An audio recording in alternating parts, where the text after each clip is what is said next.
Hello, FloodGate family. Welcome to another edition of our Industry Insights. Today, we've got Matt Jarboe, the CCO of Paragon 28.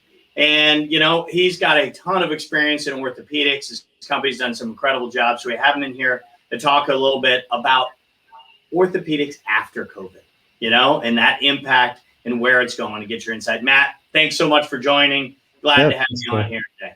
Thanks for having me, Joe. Appreciate it. Absolutely. So, Matt, hey, for those that don't know you, and I know that's probably not many in this industry, I'm just kidding. Tell us a little bit about yourself. Yeah, I don't know if that's true, but yeah. So I'm the Chief Commercial Officer for Paragon 28. I've been with Paragon for a little over 8 years now, really since the get-go. Last 3 years, I've had the CCO role where I'm watching sales and marketing, national accounts. International business is now rolling up under me as well. So a few different things, few different hats that I'm wearing there. But yeah, since really Paragon started about 10 years ago, and I came on pretty early on to help build the sales force. I've got 16 years in medical device, 14 years in foot and ankle, and that's what we do. That's what Paragon 28 does, is we focus on foot and ankle surgery, make different devices for broken ankles to bunions to hammer toes to what have you. So that's our focus. That's all that we do. And glad to be here. So awesome. Well, you guys were on, a really tremendous growth trajectory. But in our discussions, one of the things, the reason I wanted you to come talk to the FloodGate family today is really some of the reactions about how Paragon 28 reacted to COVID and is, let's hope, exiting from COVID at this point. So can you share a little bit about what you guys did and where you're going? Yeah. So, I mean, it was really interesting. I was thinking about this, obviously, in preparation for the call. 7 years or so, just running hard, right? I mean, I think when we were growing, we're growing 60, 100% per year. I mean, we had these great growth years and we grew pretty fast. And first month I was here, I think we did $100,000 in revenue.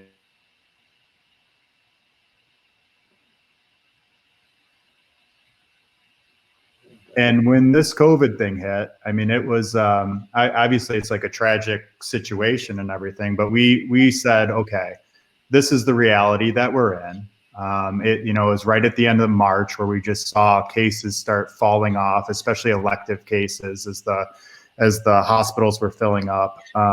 We got hit hard in April, I think, as everybody did, and started building back up through May. But we said, how can we use this time to get better? It was actually, in one sense, it was sort of a positive thing where we were able to step back and reflect on everything that was going on. We're not on airplanes every single day and things like that. And so, what types of things could we do to improve ourselves during this time? And I think that was the focus the entire time. So we focused on things like medical education right off the bat.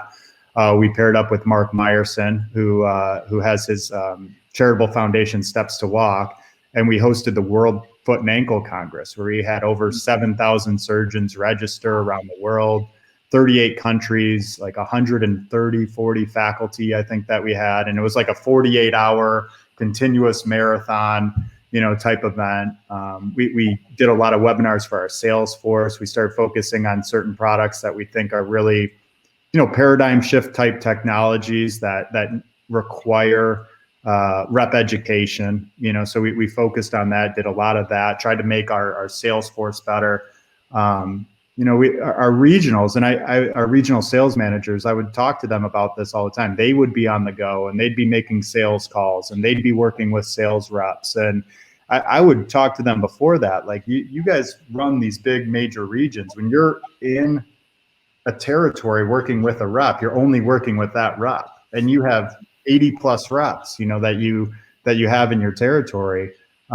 This gave them some time to step back and see that, hey, if I stay at home, I might be able to reach a lot more people in a day, than I am when I'm out traveling, and I can work on building the sales force. I think during that kind of slow period,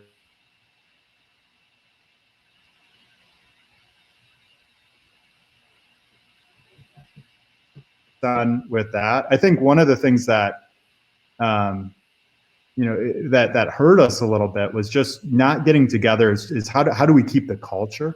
And I think that was a big piece. I think that one of the great things about Paragon, for those who know us, is like, I mean, we have one too many drinks every once in a while. We like to have fun with our guys. We're friends with our guys, but we geek out about foot and ankle. We'll stay up till, maybe a couple hours past our bedtime, drawing on napkins and trying to figure out what the next solution is. And so how could we keep that culture? And so, I mean, we were even doing things like starting text message chains with the salespeople, getting on the Peloton, growing crazy facial hair. I mean, everybody had nice mustaches going during that time and everything. So, it was those types of things, just trying to figure out what types of things we could do better. I'm giving you a long-winded answer here.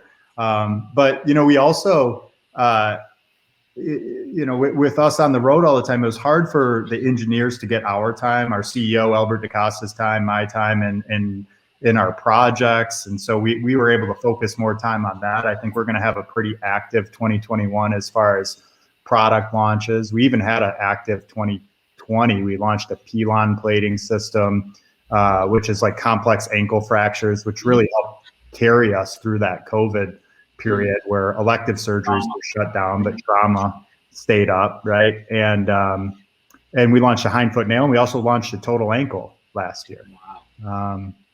And yeah, I mean, I could keep going. We raised some money.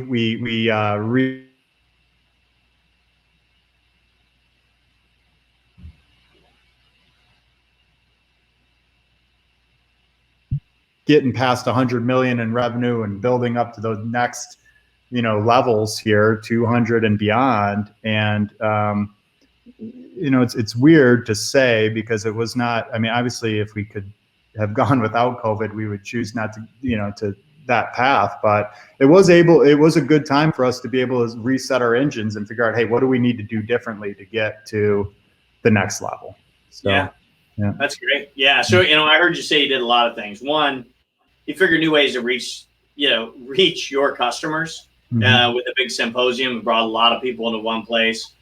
Kind of, it broke that paradigm of, hey, the only way I can touch my team and build my team is to be with them physically in the field and to be able to impact that. You spend a lot on training. So, that's harder to learn sales processes, more complicated things. Your team now, when they show back up, that access returns are going to be better advisors to your customers, right? That's what I heard you saying. And, and then really finally is, freed up the time for the key executives to drive some new projects, and also get the capital to drive them. So it's kind of interesting, giving it a little bit of that breathing space and using it correctly can have an impact that allows you to build that momentum. I'm curious as a whole, what do you see as some of the impacts of, the COVID or that breathing space might have on the orthopedic market beyond, once we get out the other side, which let's hope is close. What impact has it had, and what will it have on the entire orthopedic market? Maybe you only want to talk about foot and ankle, but whatever makes sense for you.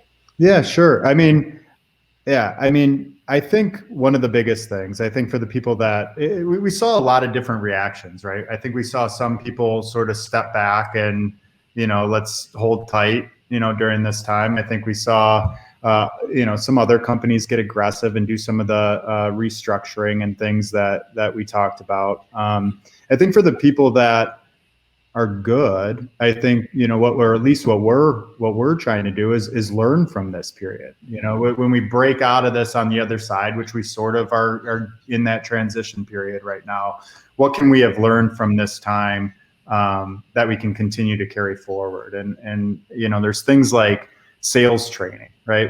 Quarterly, we would have 25, 30 reps fly into Grand Rapids where we have a sales office, or to Denver where we have a really large facility there, and they would spend 7 days there, right? And we'd spend 7 days where the hotel rooms and the corporate team is there, and meals and everything like that. I mean, we look at, could we do a lot of that online still within 5 days, and maybe have 2 days of get together and labs, and get your hands on things, right? So I mean, that's an example of different things that I think that we can learn from here and project in the future. We might be able to reach more surgeons. Do we always need to have surgeons flying in to do these labs? I mean, there's a lot of cost for that. Sometimes it's hard to get these people out of their offices and their day to day. And so, I mean, we're on StreamYard today. There's all these different Microsoft Teams and Zooms and everything that everybody's now a lot more accustomed to using. So I'm sure that's going to be taken advantage of for quite a while. Yeah, absolutely. And I think you mentioned a lot of the big things that are, the changes that you think are here to stay, right? So it's like, hey, we did a lot remote. We didn't lose fidelity all the time. So can we, compress that time together, compress that need, physician, because it's hard to take a surgeon away out of cases. So can you get more frequency if you're able to, stream in that case to give them that same visibility versus having to fly into the case?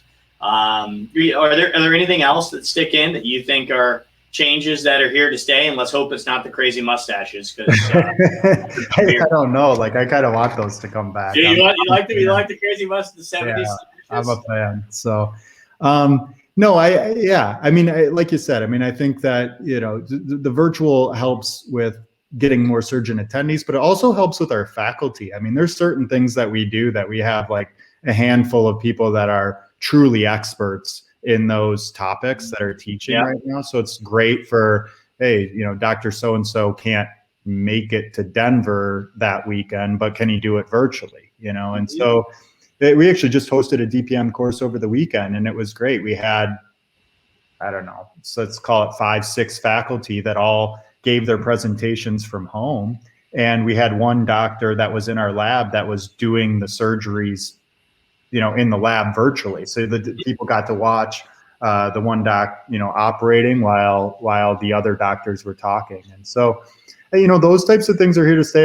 One thing that was crazy too was just, and we were talking about this the other day, was the trade shows, right? I mean, you have these big, expensive trade shows that we were, accustomed to doing in the past, and it'll be interesting to see how those sort of come along and how, when they start coming back on and how all that goes. I mean, I think some of that has yet to be seen. We, every trade show's live right now until about a month before it's about to take place. Right. And then it go virtual. Right. Exactly. Yeah. So, I don't know. I mean, I think some of that stuff needs to get back into person, though. I mean, we've done some of these virtual booths and things like that, and I don't know if those have been quite there yet, if those have been really all that effective. So I think, some of that we'd like to start getting back into person. A lot of those things are a lot of those things, a lot of business is done at those meetings. And so we're excited to get some stuff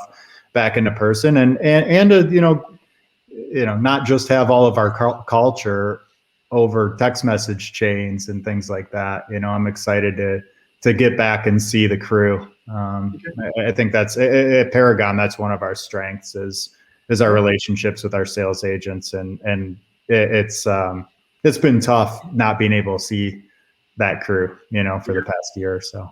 Absolutely, yeah. That balance of culture and remote, right? And making sure you don't let that wane. So, right now I think we're still dealing with, and it's different place to place, but we're hearing a lot of, that access, right? Especially access where you don't have an existing utilization, the reason to get that new doc, what are you doing where access is more restricted? What should companies be doing, to kind of overcome what is a challenge today? Yeah. So we were seeing some of that at the hospitals right in the beginning, right? They didn't really want the reps in the room, and we were trying to figure out how are we going to cover these cases virtually. Like, somebody holds an iPad up, and tries to, FaceTime into the room and that type of thing. But then, there's HIPAA stuff like that you have to work through. And I think some companies are trying to think through that. But at the end of the day, I mean, every time that they try to go to those types of models, I think it just doesn't really work, especially with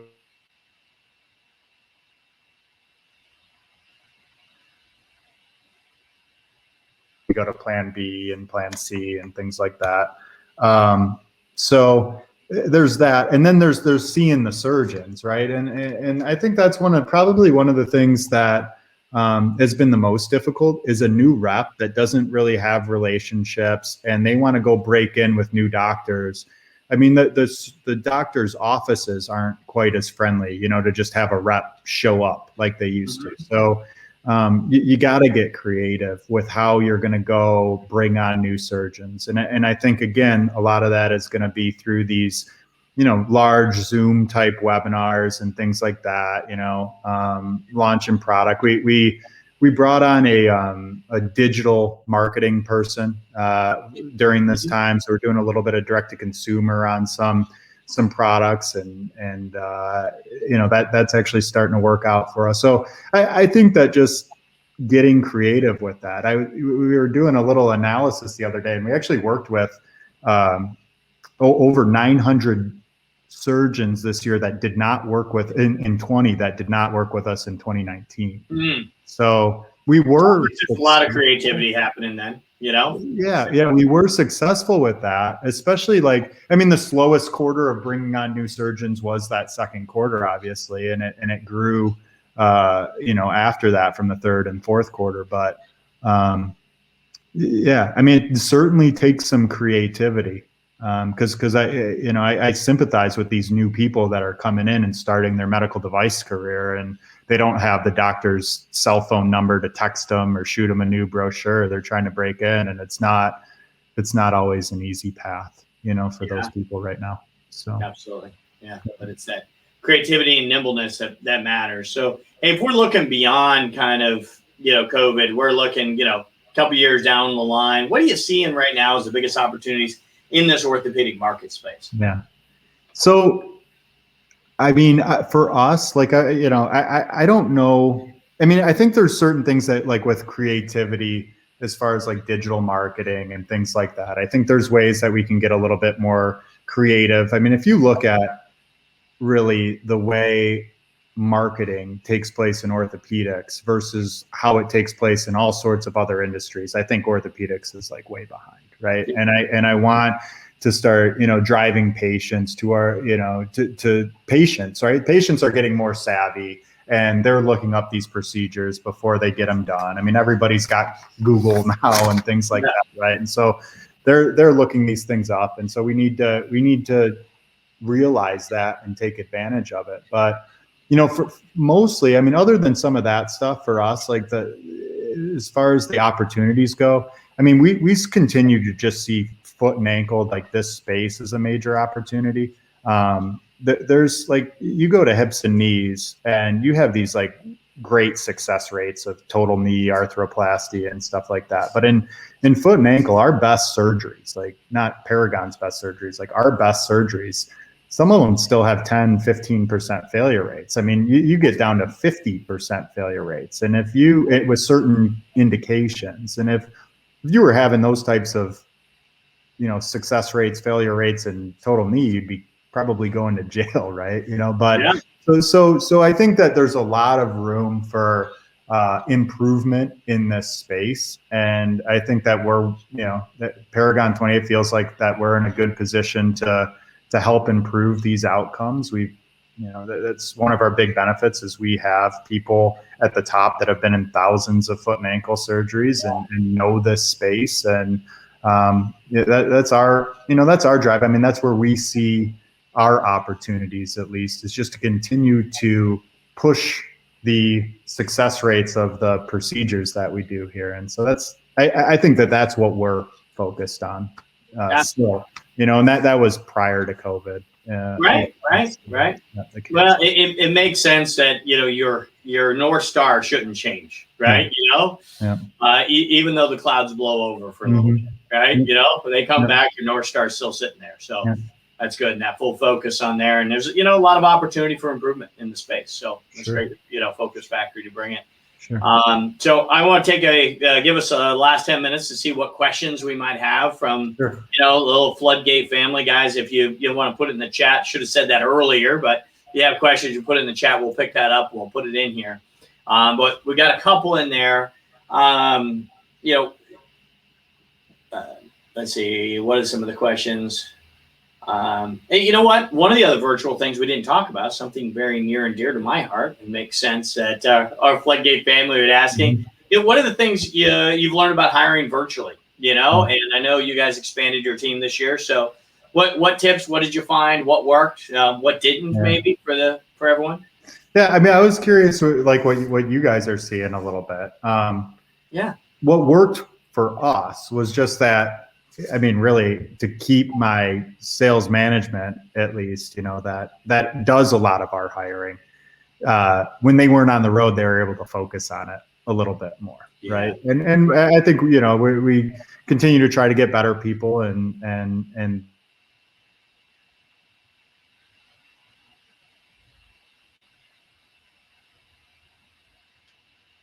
But I think just activity there was important for us. I mean, it's still phone calls. It's tough when you can't meet people face to face, so I'm curious what you guys are doing, because for me, meeting somebody face to face, you could tell a lot about them, so yeah, you do miss that.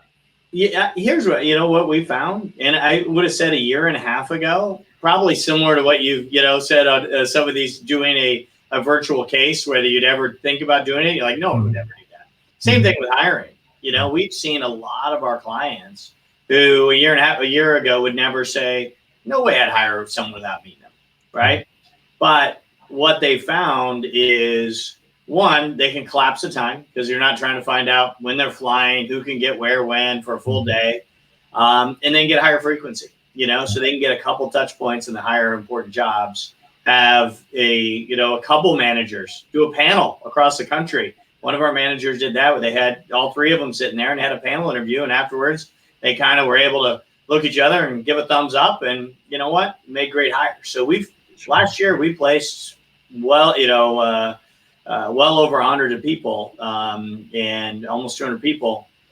And most of those never actually met people that they were going to go work for, right? And they did their virtual training. And from, and a lot of them that were early on, they're making impact and having success. So, it's, I think we might be putting too much value on that face-to-face, especially if you got visual, you got your nonverbals, you still get that eyeball to eyeball, even if it isn't truly tactical, Sure. So that's what we've seen out there for sure. Yeah. I mean, we were definitely doing that. I mean, we were definitely doing some interviews over the Zoom calls and things like that, so yeah, we took advantage of that. Yeah, I mean, it's interesting. It's different times.